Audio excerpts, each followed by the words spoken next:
Quando meu pai percebeu que eu gostava de uma guitarra distorcida, ele dizia: "Filho, você precisa conhecer os clássicos." E claro, os Beatles lá estavam nessa lista.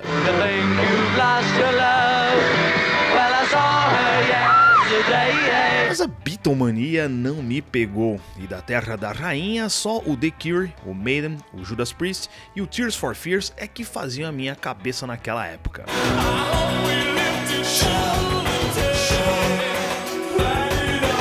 Você pode subir a serra comigo, mas eu, até hoje, prefiro as tias fofinhas do que isso.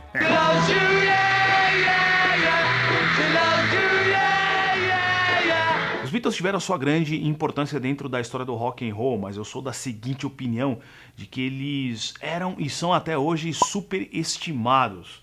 Vocês concordam com isso? Porém, como eu disse, tem que salientar isso, os caras tiveram uma grande importância dentro da história do rock. E o Paul McCartney é um puta de um músico que tem uma carreira solo bem sólida e com discos bem importantes também. E é sobre ele que nós vamos falar um pouco hoje. Eu sou o Barba e tá começando mais um Biografia Falada.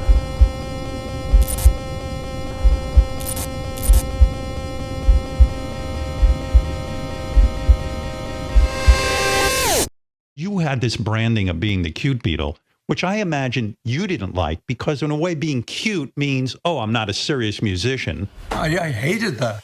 I mean, that's what happens. He's the cute one. I go, no, I'm not. Don't call me that. I hate that, you know. But once it's said, it kind of sticks. I just can't help being cute, Howard. Hey, Robin, it's your curse. am I right? You're absolutely right. Come on. Oh, don't ask her. O Mr. James Paul McCartney nasceu em Liverpool, na gélida Inglaterra, em 18 de junho de 42 e estudou no Instituto Liverpool.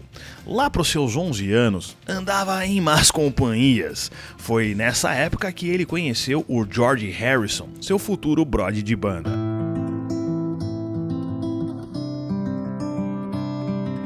Essa ligação deles era tão forte que o Paul acredita que o amigo falecido em 2001 vive em espírito até hoje em uma árvore dada de presente por ele, que foi plantada na porta da casa do Paul. Em entrevista, ele diz olhar para essa árvore e ver a imagem do Harrison. How are you? Hello, George. Nice to see you. Hello, vegetarian leather jacket. Yeah. O Paul, com seus 14 anos, escreveu sua primeira letra e em 57 conheceu o John Lennon num show da sua antiga banda, o The Quarrymen.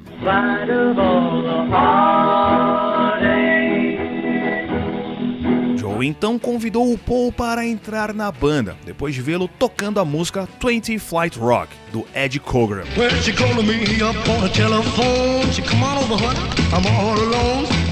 No ano seguinte, em 58, foi a vez do George Harrison entrar pro The Quarrymen e seguir fazendo shows.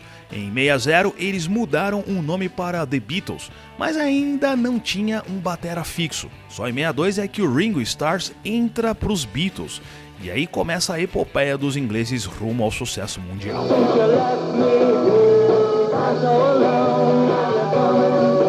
O sucesso dos caras não precisa nem ser descrito aqui. Se você era um moleque nos anos 60, você sabe, mano.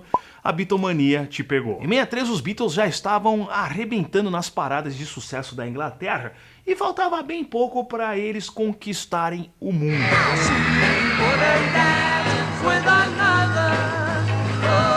Em 64, os Beatles fizeram seu primeiro show em Nova York, assistidos por uma multidão. A Beatlemania ganhava então o mercado do Tio Sam. E aí, meus queridos, o mundo era o limite.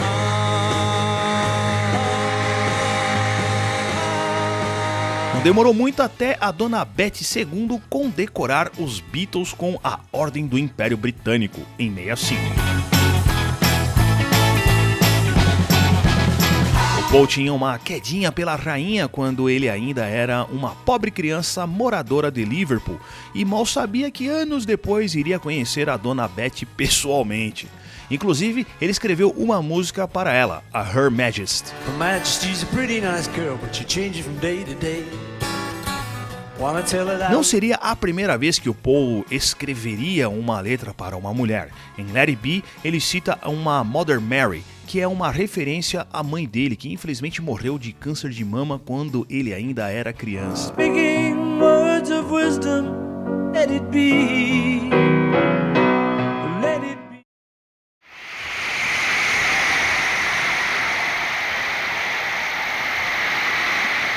Os Beatles foram um monstro da sua época, mas em 66 pararam de fazer shows. Nesse meio tempo, o Paul fez a trilha do filme The Family Way.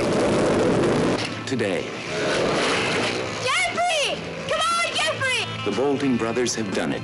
Taken those very young people and made their very young marriage into one of the most delightful catastrophes you've ever seen. Para ferrar a situação da banda, o empresário morreu. As tretas vieram ao ponto de o Lennon e o Paul nem conseguirem gravar as coisas juntos. Eles não se suportavam. E a banda rachou. Em 1970, era o fim do sonho.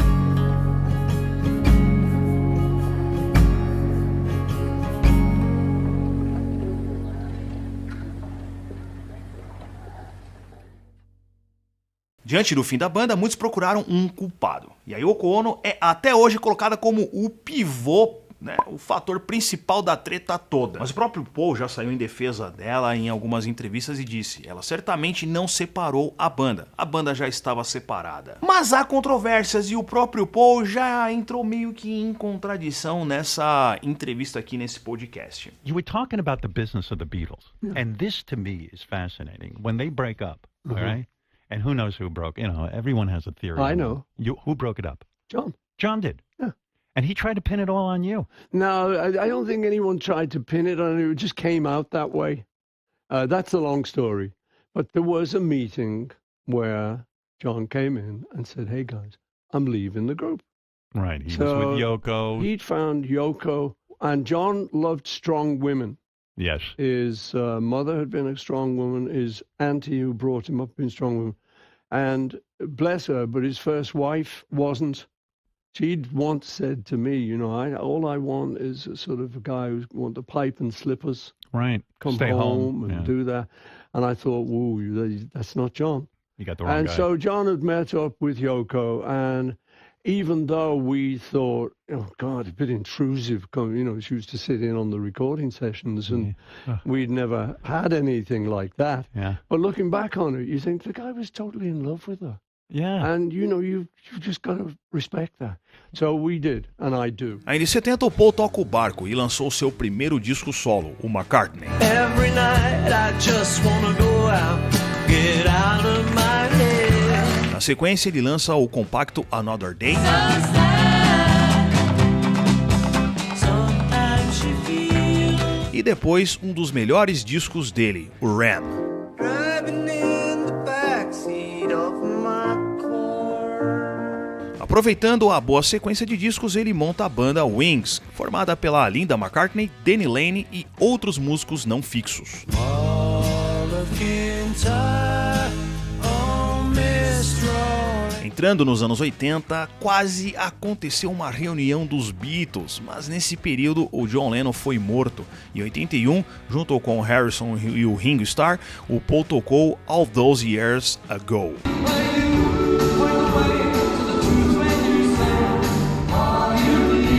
We got over it, luckily. I mean, I feel very blessed that we got over it, Yeah. because if we hadn't, and then John goes and gets killed, Ugh.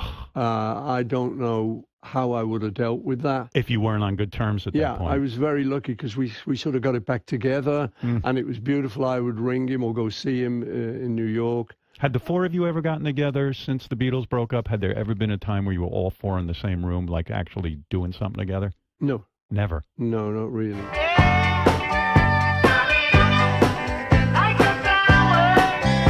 Em 90, os velho roqueiro das antigas conseguiram realizar o sonho de ver o Paul no Maraca.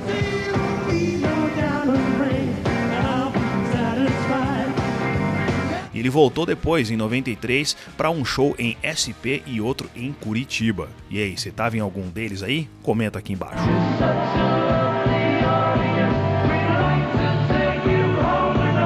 O Paul adentrou os anos 2000 se mantendo relevante, tá firme e forte até hoje fazendo show por aí. Em 2012 ele ganhou a estrela na calçada da fama de Hollywood.